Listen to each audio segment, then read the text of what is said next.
油炸鬼啊，油鹹煎餅嗰啲燒稠棗食係最好嘅。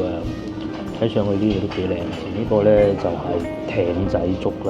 咁艇仔粥有啲咩意思？啲蛋家人將食剩嗰啲去打落罐。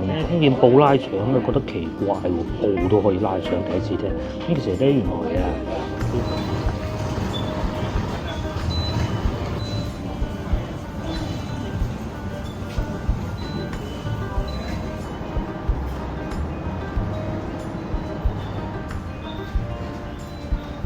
給你出行帶嚟我哋新表現。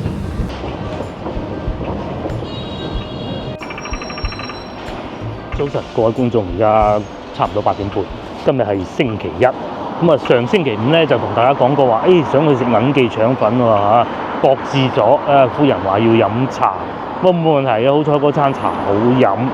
咁啊今日咧就過嚟食銀記腸粉。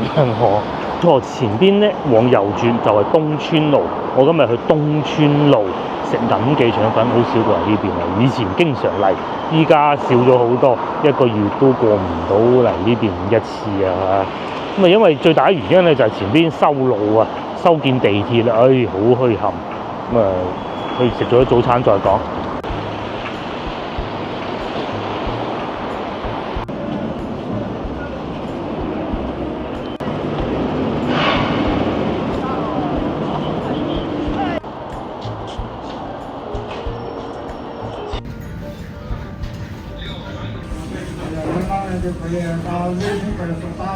我揾到座位啦嚇，就喺東川路呢度咯，好近啊！東川路小學㗎，因為附近有醫院啊，所以咧其實都幾多人嘅嚇。咁啊，但係都有本地街坊過嚟食嘅，譬如啱先喺我右前方嗰位姐姐咧，佢哋係可以現場點餐啦，數碼點餐嘅，睇下咩食得啦。嚟到銀記一定係食腸粉㗎，腸粉咧我推薦2款，第一個咧豉油黃牛肉腸，牛肉腸粉，咁第二個咧就蝦腸，咁但係呢度見唔到嘅啦。咁除此之外咧見到啦，韭黃鮮蝦腸都係也就15蚊嘅啫，又唔係好害人定文啦。咁仲有炒牛河啦。鹹煎餅啦，鹹煎餅咧朝頭早食最好嘅，仲有煎餃3隻8蚊，價錢都唔係好離譜喎。個韭黃鮮蝦腸呢個拼喎，咁啊大家如果想一次過食晒2種風味，你又得一個人咧，可以試下呢個啊。仲有牛腩啦、豬肉鮮蝦，好多唔同嘅組合喎，雞蛋腸。咁我咧就要咗一個艇仔粥同埋一個油炸鬼已經嚟咗啦，同埋一個腸粉咯，仲有蔬菜咯。啲腸粉咧好耐啊，喺廣州做咗，1958年咧就已經出現喺我哋身邊㗎啦。咁然之後佢總店咧大概係喺文昌路嗰個位置嘅。呢度最出名咧就布拉腸，咁啊所有腸粉都用布拉腸嘅方式去做㗎。咁啊甚至乎咧而家仲開到去加拿大啦，同埋新加坡添。有冇喺海外食過嘅觀眾啦？美國有冇？美國都好似有嘅。香港梗係冇啦。我面前呢個咧就係艇仔粥啦。咁艇仔粥有啲咩意思？啲蛋家人將食剩嗰啲去打落罐粥度煮咗咯，會有叉燒啦，會有花生粒啦，同埋一定又要生滾嘅喎。呢個應該係魚片嚟嘅，同埋一啲油炸鬼咯。我仲點多咗油炸鬼啦咁。甚至乎仲有啲燒鴨絲啦、炸魚皮啦、蛋絲啊，呢個有蛋絲啊，同埋少量嘅蔬菜咯。但係食法咧，應該係先食嗰啲油炸鬼先嘅嚇。油炸鬼啊，油鹹煎餅嗰啲燒稠棗食係最好嘅。睇上去呢個都幾靚嘅，係炸嘅唔係焗嘅。一焗咧，佢身咧冇咁光嘅。咁食生滾粥咧，最緊要咧就食到啲配料嘅新鮮嘅嘢。咁油炸鬼咧，以前唔知冇咁豐富咁食個油炸鬼先飽嘅，通常就係咁食嘅咯。鹹煎餅反而唔會咁樣浸落啲粥嘅，因為鹹煎餅係會甜㗎嘛，啲同啲粥混埋一齊，其實係唔係好啱嘅。呢個時候咧，我腸粉都到咗啦。布拉腸就係咁啊！布拉腸咧，佢唔會巢皮啦，佢係會成件腸粉皮見得翻㗎。以前咧聽見布拉腸咧，覺得奇怪喎，布都可以拉腸，第一次聽。咁其實咧原來啊，佢用嗰啲白棉布啊，好細嗰啲紋嗰啲白棉布啊，咁啊將個粉漿咧，生嗰啲粉漿咧撒上去，咁然之後蒸出嚟嘅咯。我仲食緊個粥啊！我覺得真係好多蛋絲啊，但係嗰啲咩火鴨絲啊嗰啲又真係揾唔到㗎。叉燒就有嘅，魚片都有。咁啊炸花生都好嘅，脆卜卜㗎嘛。個花生好脆，有啲鋪頭咧個花生唔脆，同埋個粥唔太鹹。個油炸鬼一個最好嘅選擇，就係咁樣浸滿佢。所以啦，我試下腸粉先，睇下係咪真係咁火。但平時咧，我帶大家去食嗰啲係基拉腸粉嚟㗎。其實我係中意嗰啲嘅，但係咧布拉嘅腸粉咧，因為佢嗰塊布咧薄啊嘛，呢啲料嗰啲味啊，又能夠更好咁入得到佢個腸粉嗰度，同埋咧米嘅味咧亦都會保留得更多。同埋而家呢一點好咗喎，以前咧就我唔知係咩原因啊嚇，冇落菜喺中間。以前係落條菜喺中間，我係好討厭咁嘅。咁後來佢哋將啲菜剁散佢，仲衰添。嗱，而家菜都冇㗎，其實係好嘅，唔應該有菜嘅，真係好滑。個牛肉都幾好，有少少陳皮味。咁另外，如果大家接受到嘅話，叫一個豬潤腸會好，同埋點解冇韭黃嘅？我有冬菇，我有韭黃貴嘅喺呢度。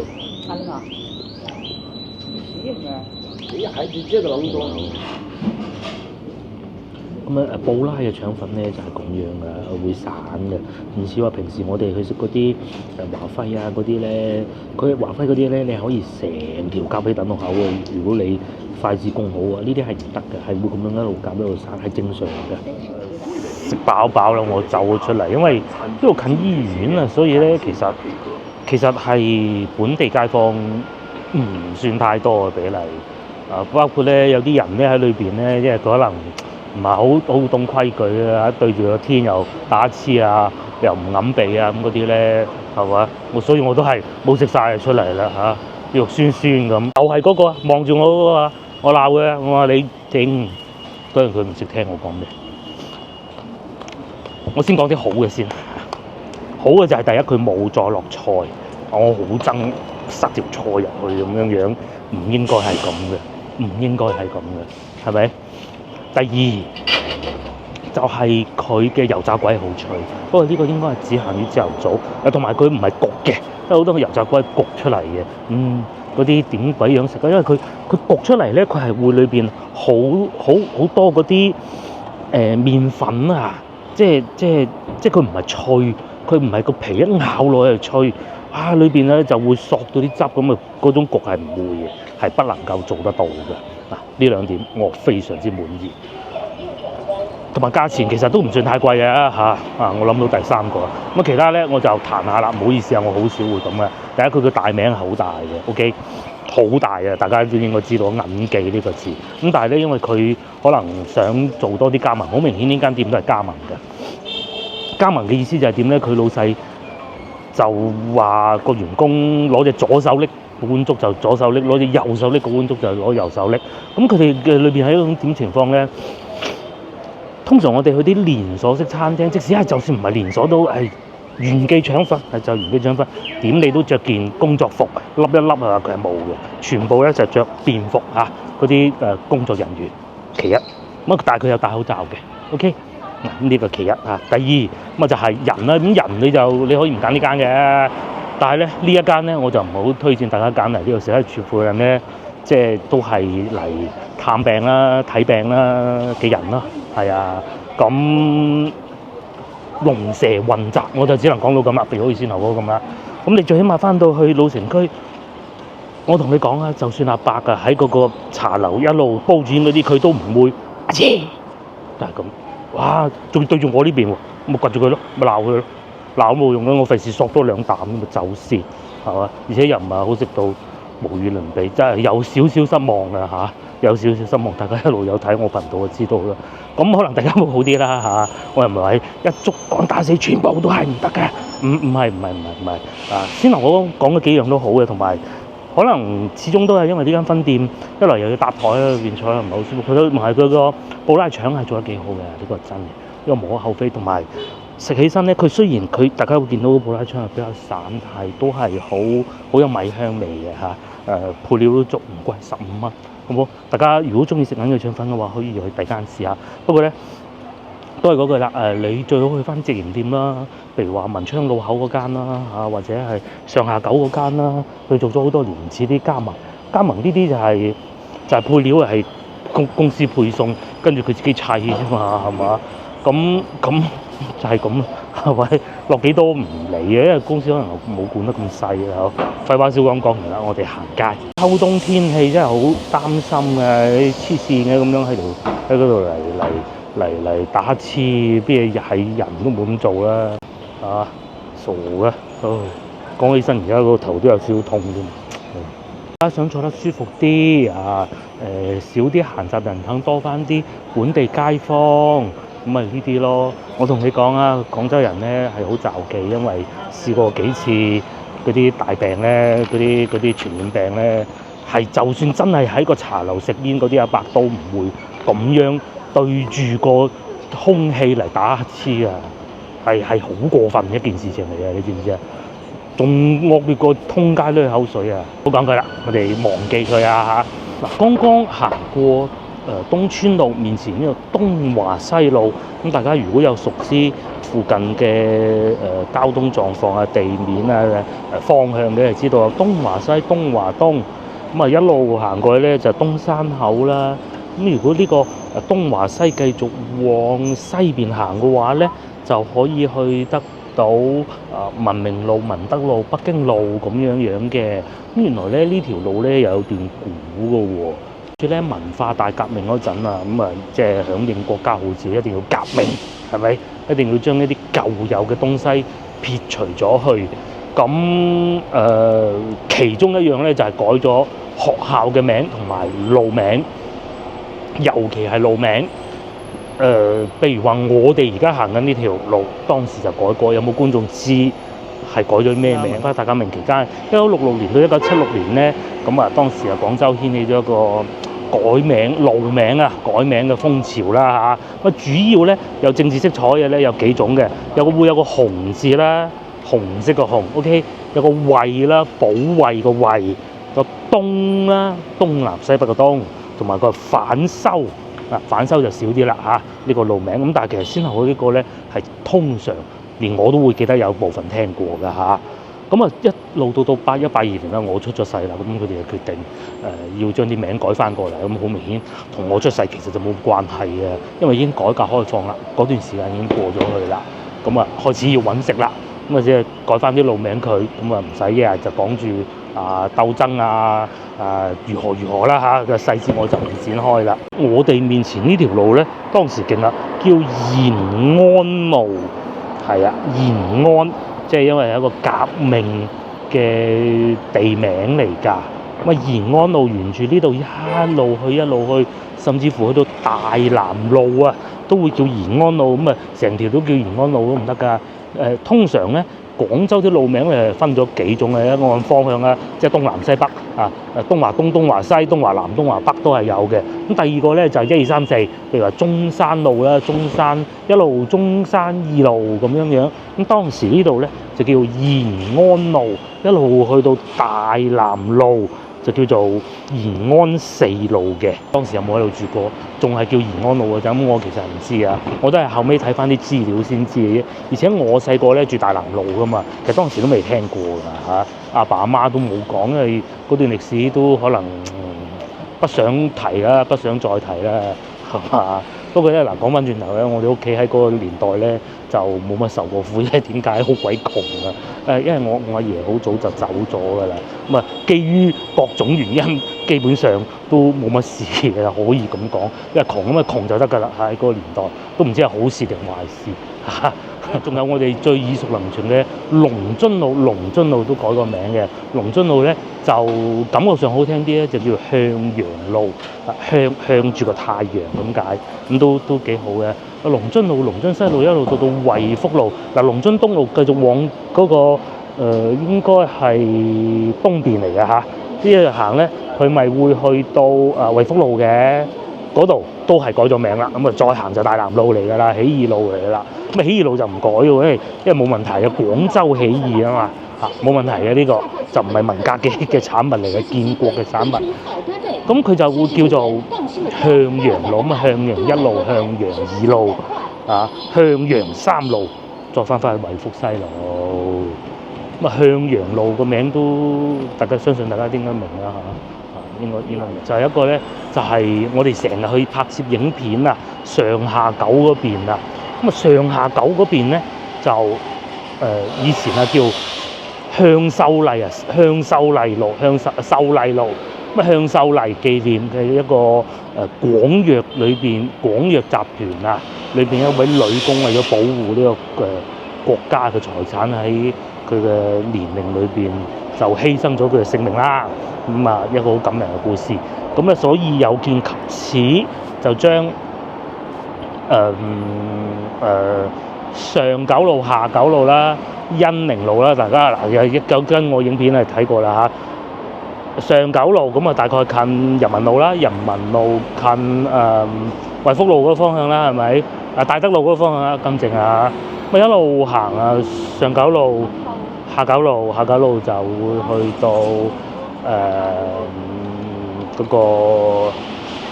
個鬧鬼嗰棟樓咧，係啊，嗰個叫咩名啊？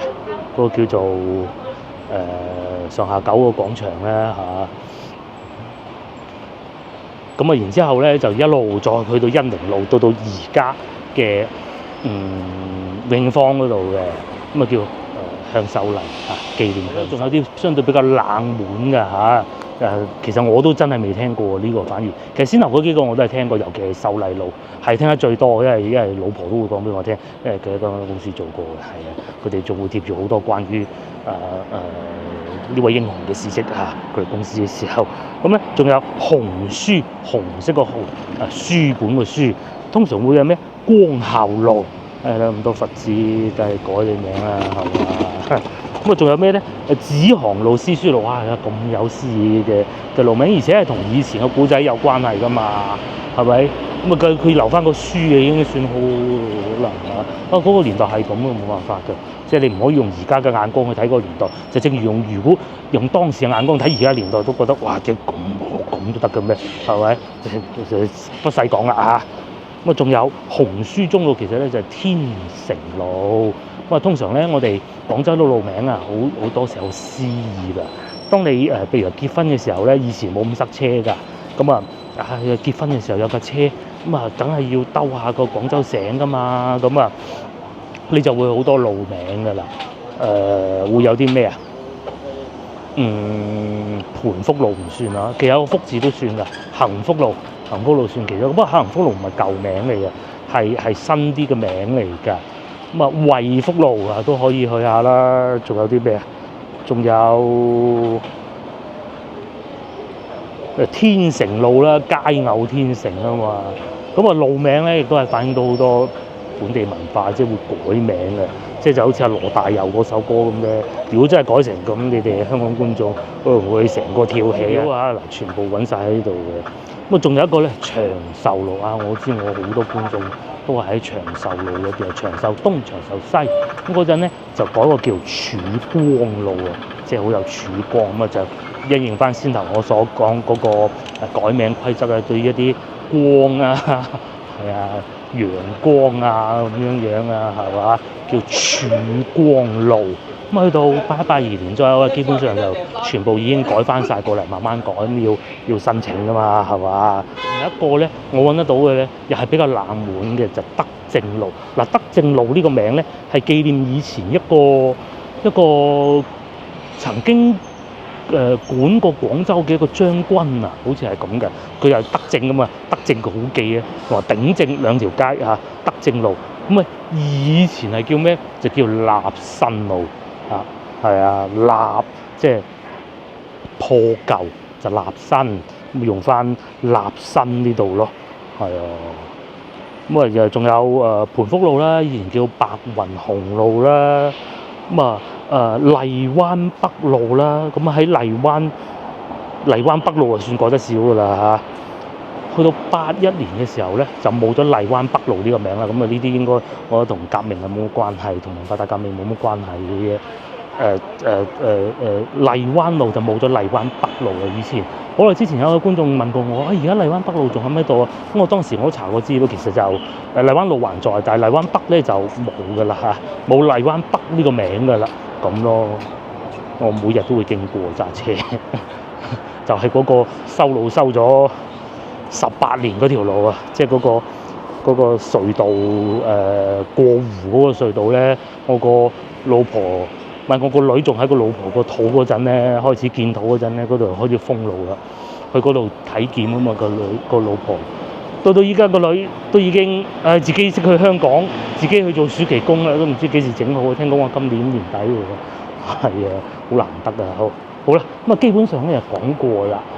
大概會有呢幾種啊。咁如果大家係知道嘅話咧，留言話俾我聽啊。仲有啲乜嘢嘢？啲今朝嚟食呢個咧，巧味麵家特色雲吞幾好嘅，佢啲雲吞好有特色，即係佢又唔係好傳統，即係遵守住最傳統嗰啲做法，但係有新派幾好嘅嚇，唔錯。我仲有隔離呢個啊，以前阿南哥就帶我哋嚟，經常嚟呢度食㗎啦。呢個係大華係啦，但我記得好似以前咪食呢個，唔緊要。土雞店超正啊！天下美食何其多，唯有此處雞原味。廣州人中意食雞啊嘛。接落嚟我繼續會慢慢往前行，我就打算咁樣，因為呢度咧前邊嘅市場我唔去啦，三角市市場，我就會前邊揾個巴士站坐，一路坐到東山口，咁再帶大家去東山口行下。咁如果大家以前有經歷過呢段歷史咧，大家仲記得先頭講嗰啲路咧，咁你係完全可以翻嚟行下嘅。因為83年其實如果你係70年代嘅人，可能你60年代出世，70年代左右就出到去啦。咁甚至乎80年代，你對呢段歷史係比任何人都要清晰嘅。咪翻嚟行下，譬如好似面前呢度咁樣。變化就肯定變化咗好多㗎啦！我講下同1983年嗰陣比咧，即係40幾年前比咧，同10年前比都有變化。即係我以前仲喺附近上班嘅時候咧，好多以前咧唔係咁噶。譬如話嗱，嗰度係酒店嚟嘅我講緊10年前咋或者嗰度咧其實係唔係食呢個嘅，係嘛？斜對面以前係食湯圓啊，好似係呢個位定唔知係前邊度啦，我都唔係好記得咧。最後啊，仲有一啲路名咧係唔係文化大革命嗰陣改嘅，係民國嘅時候改㗎。譬如話以前咧北京路唔係叫北京路㗎嘛，係咪？以前叫永漢路㗎。咁叫北京路咧都唔係因為文化大革命啊，所以又冇必要改翻過嚟啦嚇。其實永漢路都好聽，但係永漢路喺清朝嗰度唔係叫永漢路嘅，係民國先至改嘅。又或者譬如話惠福路嗰邊咧，以前都唔係叫惠福路嘅，民國嗰陣大概豐寧路啦，係豐收嘅豐安寧個寧。咁而家有啲鋪頭都會用翻豐寧呢個名啊，好有趣嘅。我哋就過對面馬路坐巴士入廣州咧，其實都係坐幾個站嘅啫。同埋咧係我懶得行，唔係想坐巴士嘅。好旺啊！呢度有機會翻嚟呢度三角市市場睇下永盛街啊，呢度叫做嗰度有塊牌嘅，咁應該喺前邊。廣州咧算保留得多㗎啦，點解我哋成日話係即係起碼有啲人性啊？好似呢啲咁仲保留得到，佢應該可能清朝末期或者民國初期嘅屋嚟㗎。上面仲有啲字，留翻咪賣雞咯，同賣包咯，係咪？冇問題㗎，係嘛？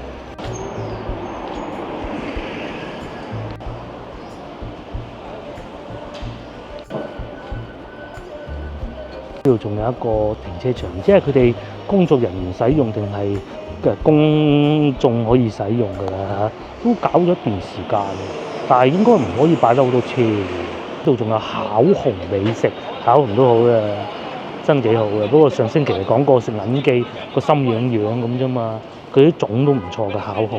要食瀨粉，食豬腸粉，豬腸粉一定要落辣豉油，好辣嘅辣椒油。咁啊，仲有油炸鬼就不必㗎啦，粽啊睇情況啦，有肚餓食埋個粽，或者人多食埋個粽㗎啦。前曾經有觀眾講過啊，佢喺芳村西朗市場咧，咁啊就坐巴士遊廣州啊，真係識玩啊嚇！帶大家睇下呢度，你要坐3號車咧，215都得嘅嚇，去到龜崗咁就落車就得㗎啦嚇。表前邊就有3號車啊，婆婆咁樣過馬路，冇辦法㗎，全部都要讓佢嘅，係啊，上車啦！注意安全，下一站是東華西路。下一站係東華西路。The next stop is 東華西路。下車請注意來往電動自行車。落車請注意來往電動單車。咧廣州嘅巴士係咁㗎，到站係一定要停車，有冇人咯，係有冇人上都係咁嘅。到站亦都一定要落車，你唔需要撳嗰個鐘，話我要落車啦，咁係唔需要，係一定會停嘅。每個地方操作方式都唔同啦嚇。咁第二個咧就係到站，大家先能夠聽見啦，係會有廣東話啦、普通話啦同埋英文嘅。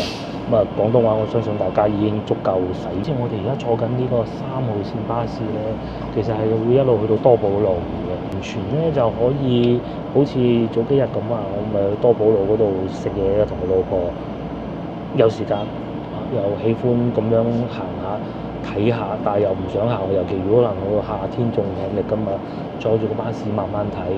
你喺度睇下阿叔叔買餸啦，係中意買啲乜嘢嘢啦。呢啲鋪頭會有咩買啦？呢啲咧就係平時我哋成日去嗰啲超市啊，老婆行過，淨係要買一條菜嘅喎，咁佢又唔會係貴好多㗎，可能甚至仲會平過市場少少都唔出奇㗎，咁咯。咁有時會有啲特價水果啊，各種嘅。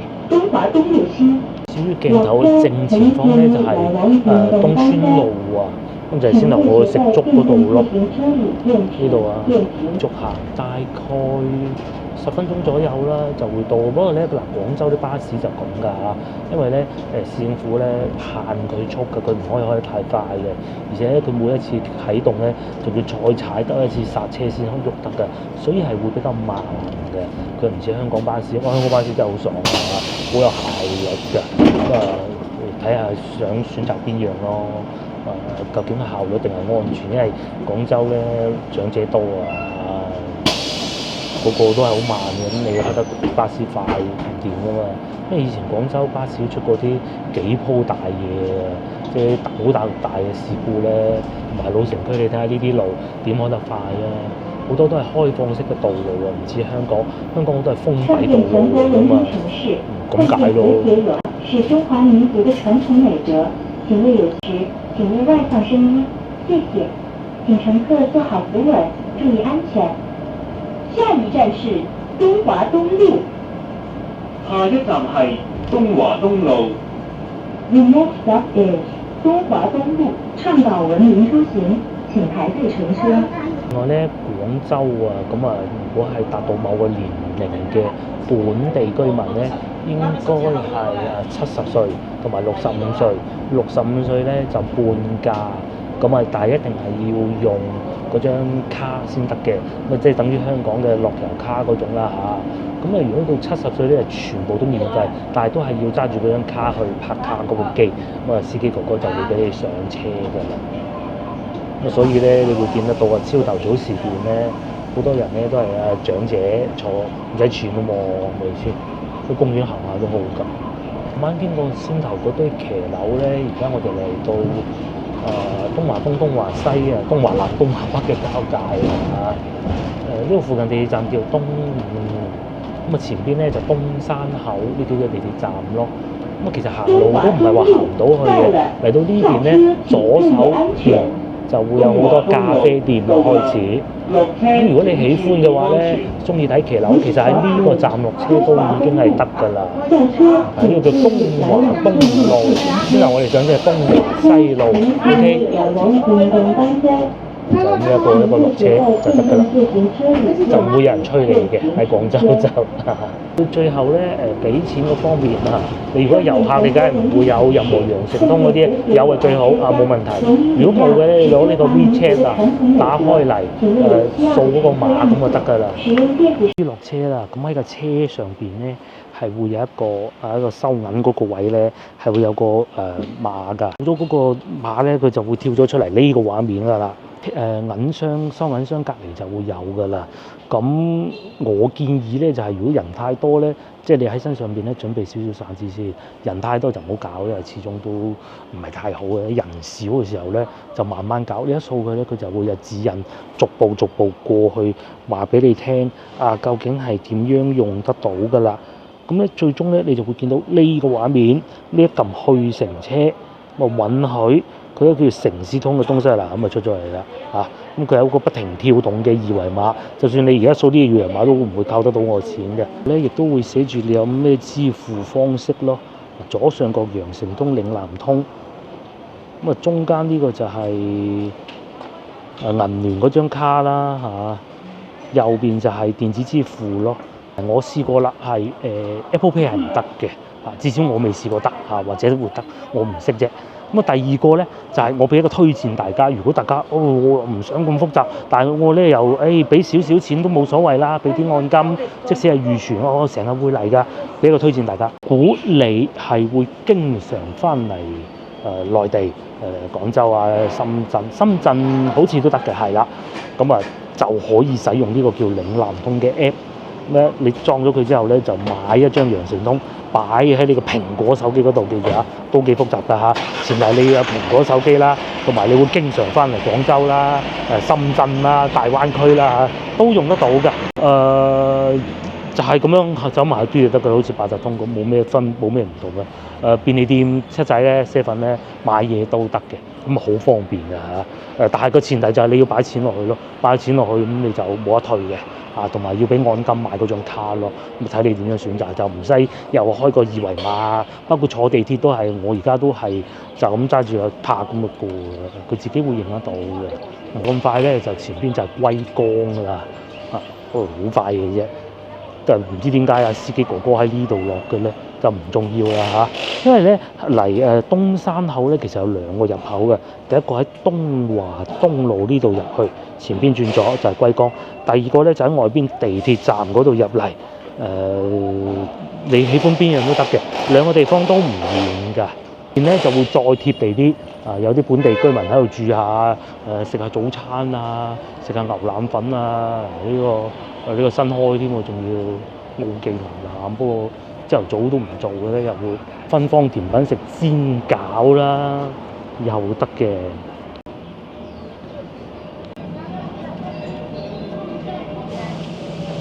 呢度過去就係龜崗啦，咁我哋喺度行馬路過去，有啲角地添。究竟係先嚟嗰條契弟咧，定成啲油炸鬼，真係唔知啊！啲罩記咧，快嚟到龜崗啦嚇。咁啊，今日冇咩嘢買咧，純粹係帶大家行下。可能我會飲杯咖啡咯。我睇下有冇咩新鋪頭開門啦。呢有個希岸酒店。如果住喺上嚟東山呢邊遊玩啊，希岸酒店可以喎，係嘛？唔貴喎，385蚊今晚嚇。冇早餐348，就喺呢度入去嘅。咁啊黃中大直咧，仲有停車位添。如果港車北上，你又可以停喺度。附近好難揾停車位㗎。如果你真係咁樣嘅咧，你可以停喺呢度，然之後坐地鐵周圍玩。呢度行到坐地鐵唔遠，又或者你坐巴士都得嘅，好方便啊！ 340幾喎，幾好喎價錢喎，唔使要早餐嘅。如果你喺廣州嗰啲老城區住，除非你日日都要食西式嗰啲咯，東山口呢度都唔怕，都有嚇。但係就其他嗰啲下邊啲城市就唔好咁搞咯嚇。即係好似譬如我哋上次去到清遠咁，你仲要揸架車去揾嘢食就咪搞啦。可以嚟呢個東源酒家呢度嚇，以前係廣州酒家，就喺呢度啊變咗東源啊。咁啊飲下茶啦，呢個幾好㗎。我哋喺五月花廣場啊、北京路啊都食過，佢啲燒鵝係幾過癮㗎，手工點心啊，係呢個工嘅咩嚇？佢話係啊，5、6樓，又或者係華輝拉腸，華輝拉腸就少啲加盟嘅嚇，就啲出品咧統一啲嘅，係啊，食翻華輝拉腸啊，我建議係。價錢差唔多，華輝仲平啲啲咁多嘅，同埋都係會有炒牛河。不過咧嗱，華輝拉腸咧嗰啲油炸鬼咧就真係冇銀記今朝嗰度食得好。嗰個油炸鬼我好滿意，其他都不過如是啦嚇。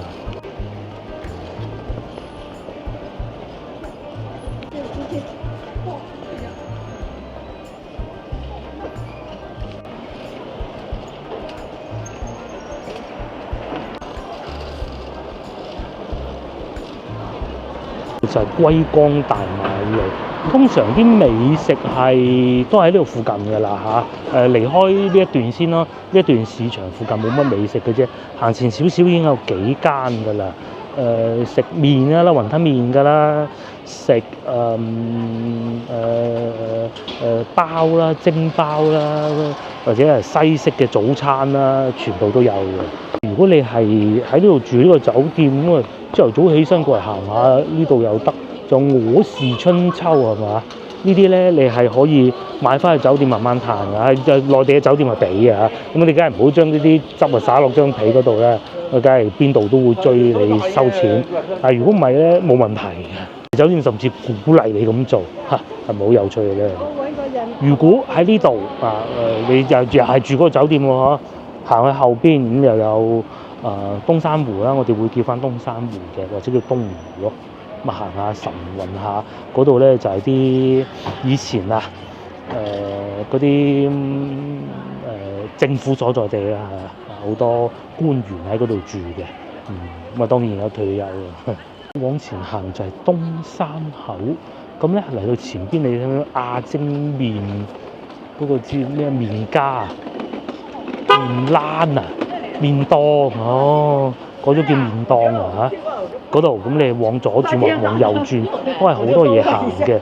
週末咧，如果你咁啱翻到嚟玩嘅時候係遇上週末咧，我建議你可以嘗試下喺呢度附近住，好多好新潮的東西都喺呢度出現得到啊，賣下衫啊，啲餐廳啊，又可以睇到呢啲西關舊屋啊，呢啲唔算西關舊屋，呢個東山舊屋啦，咁咯。同西關嗰啲比係咪多個陽台嘅？都好緊要㗎，就係一種實力嘅象徵。冇錯，你大家睇下西關嗰啲係冇咁大陽台嘅，係嘛？可能係當時建築技術所限過。呢個我之前嚟食過，而家裝修過幾好喎。上海小籠包，試下嗱。好老實講啊，可能我唔識欣賞啊，佢就唔係我杯茶啊。我食過一次啦。但係社交媒體上邊都對佢讚口不絕，甚至乎有啲食慣嗰邊菜嘅人咧，都係想試下嘅。咁同埋我都有觀眾話好中意淮揚菜，又唔知呢個可唔可以征服得到佢啦嚇？有機會嚟試下。粵菜咧有一種比較似嘅就係佢係會比較清淡嘅，唔係個濃油赤醬啲油飄喺面，唔係。呢個亞蒸麵檔做咗好多年咯，但我記得以前唔係叫亞蒸麵檔嘅，裝修過咯。而家都係應該係食雲吞麵嘅，如果冇搞錯嘅話。如果你係喜歡食翻啲本地味道啊，呢間要楊枝甘露13蚊，紅豆西米燒仙草13蚊，羅漢果五花茶8蚊。呢個好啊，搞到我想買支飲下添。嗰五花茶冇晒啦，冇辦法啦嚇。咁下次請早煲緊仲咁好啊。佢唔係來貨，佢係自己煲嘅喎。呢個好喎。咁啊，仲有雙皮奶嘅13蚊都唔係好貴，唔使專程走去順德食，除非你食到極致，係咪？坐車去順德都好耐嘅，係嘛？嚟到呢個位啦，咁你哋見到呢個位咧，就知道話東山百貨大樓啊，附近嘅最大嘅商場啊。咁往右轉咧，就去到地鐵站嘅咯。先頭我講嗰個215咧，巴士應該係停喺呢度，但唔知點解停咗嗰度。唔緊要，大家喺附近行下睇下有咩新餐廳。平時我係中意行呢邊嘅喎，呢邊係多啲餐廳嘅，次就行喺呢邊咯。時間咧就唔會有啲潮人出嚟購物嘅，都係阿姨買菜多嘅啫。咁啊，曾經一段時間咧，好多發燒友咧都會過嚟呢邊影下相咁嘅。而家就應該少啲嘞喎。呢度叫廟前直街，新鋪開咗喜茶好似係新鋪嚟喎。至於呢個鞋店，梗係換咗佢賣第啲好過啦，係嘛？仲有呢個好出名嘅喎，嗱咁樣嘅喎嚇，放飛劍。呢個隔離呢個華記小食，聽講係唔錯嘅，有機會我去試下。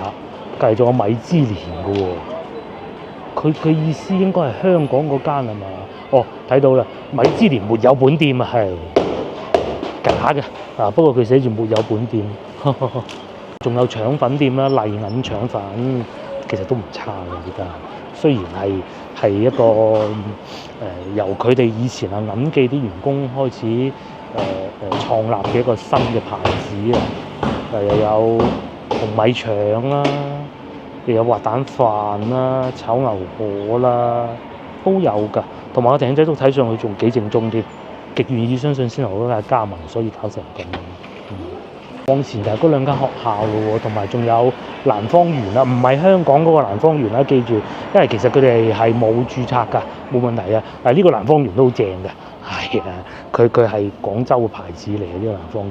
雖然同香港嗰個一樣名，佢係食榴蓮糖水啊，同佢西華路嗰個咧係一樣嘅。呢一個咧，呢個係仁信，先頭我哋食嘢嗰度隔離都有嘅仁信，咁啊未開工。呢個又係食雙皮奶嘅順德牌子。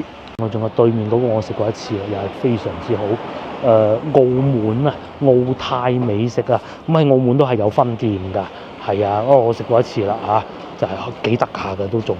咁澳門觀眾就應該唔需要嚟到呢度食嘅，係嘛？東望洋新街華泰食館，因為佢來自澳門，所以啊留翻個泰字，澳泰咁解啦。不過咧裏邊又坐得比較窄咯，甚至乎仲窄過去香港啲茶餐廳啊、澳牛嗰啲，係好窄㗎。咁要搭台㗎啦又，下次有機會同佢老婆嚟試下啦，要搭台喎。仲有呢個魚蛋啊，肥心記。嗱，首先咧喺呢邊啲餐廳咧，全部都係會比較新派㗎嚇。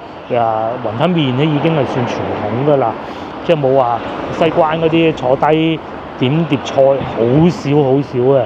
呢個係坐喺度，好似日式嗰啲嗰啲街邊小美食檔啊咁樣食魚蛋嘅。呢個北京路亦都會有一間教育路啊。唔知點解呢邊冇晒咖啡店嘅，唔緊要啦，唔飲就罷啦嚇。我坐地鐵啦，原來呢邊都開咗幾間新店，有啲舊嘅又 keep 得住，幾好。大家有機會翻嚟呢度行下。最後一個環節帶大家去坐地鐵，非常之簡單嘅啫。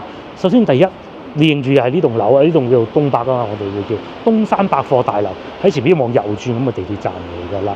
6號線、1號線呢個東山口站係6號線咧，就可以去得到海珠廣場嘅。號線咧就多咯，廣州東站啦，包括我哋先頭嘅烈士陵園啦，其實揸一個站嘅就同烈士陵園。又或者公園前啦嚇，即係北京路咯，都得嘅。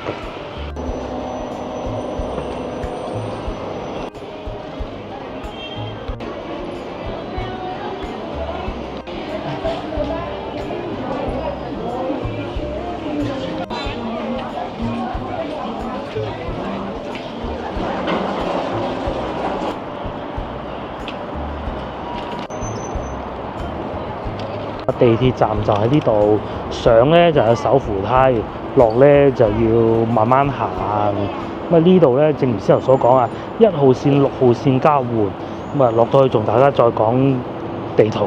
嗰度寫住 F 出口。咁咧你嚟到呢個位咧，千祈唔好繼續往前行喎，往前行咧其實過街㗎，過馬路㗎。OK，咁你哋喺呢度落去呢個位，冇錯啦，就係呢度啦啊！你要迎住呢個口，1號線、6號線先得嘅，就係咁嘅啫。啊，唔好行咁遠喎。過咗安檢之後咧，咁啊跟住前邊呢度入站嘅安檢咧，你就有背囊咪除落嚟過咁啊得㗎啦。啊，佢話叫點就點，有安檢點都好啲嘅。呢度就入站，而家咁樣咁就入得到㗎啦。咁佢 Apple Pay 就會認到張先頭我講過羊城通㗎啦嘛。咁佢都話埋俾你聽，仲有幾錢剩咯。條線喺呢邊，行得遠啲，行得遠。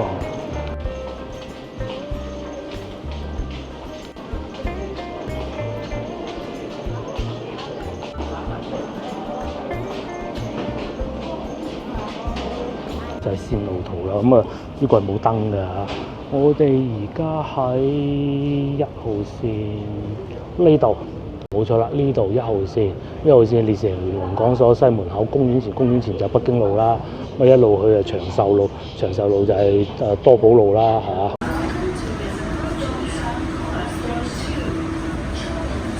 6號線嘅話咧，你係可以坐翻歐莊啦，歐莊就係之前食印度菜嗰度啦嚇。我再轉車翻我屋企咯，又或者嗱呢個日都係可以去北京路嘅 ，OK 啊？呢度更近北京路步行街嘅。咁仲有海珠廣場啦，就係華夏大酒店咯。